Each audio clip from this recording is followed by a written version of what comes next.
السلام عليكم ورحمة الله وبركاته ولا الله يوم ملك استو جوكتان بوايد السلامي وحن ربعين ان idin la wadaago waxoogaa warbixin oo ku saabsan cudurkii coronavirus oo faraba aan runtii ku haya adduunka oo dhan magaalada gaar ahaan aan ku noolahay ee Seattle Washington oo runtii meesha Mareykanka oo aad ka dadka ugu dhimanayaan ilaa hadda ah taqriiban waxaan filayaa toddobaad ka hor bay ahayd markii aan ilaaminayeen la qofkii ugu horeeyay baa ku dhintay maantoon idin la hadlayo dadka dhimashadu waxay maraysaa 38 qof state-kan kaliya 30 qof baa ku dhintay 373 qofna maanta waa dadka u jiifa sidaas daraadeed waxa la soo rogay oo state-ka looga dhawaaqay maanta 250 qof ka badan inayna meel isugu imaan karin qaybtii caafimaadka iyo qaybtii xukuumaddu intuba ay isku raaceen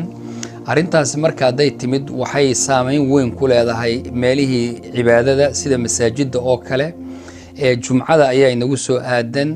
dadka masaajidka isugu yimaadaay waa dad badan oo kor u dhaafaya sidaas daraadeed waxaan ka fikiraynay sidii dadka la yeelayo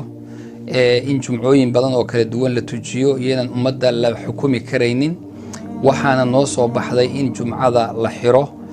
jumcadan iyo jumcada ku xigta labada jumcaba uu xiran yahay masaajidka Abu Bakar maalinta jumcada ah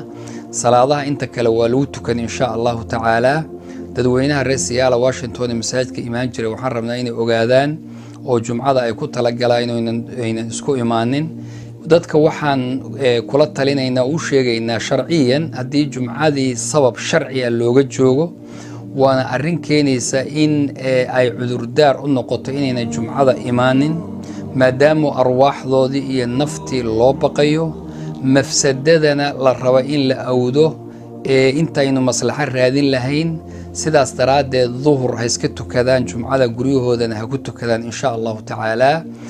ilaahi subhanahu wa ta'ala meel aan joognaba inaga badbaadiyo cudurkan iyo cudurrada kalaba dadka muslimiinta ana meel ay joogaan ba ilaahi subhanahu wa ta'ala ka wada badbaadiyo Allahumma inna na'udhu bika min al-barasi wal-jununi wal-judami wa min sayyi al-asqam jazakumullahu khair wa barakallahu fiikum wa assalamu alaykum wa rahmatullahi wa barakatuh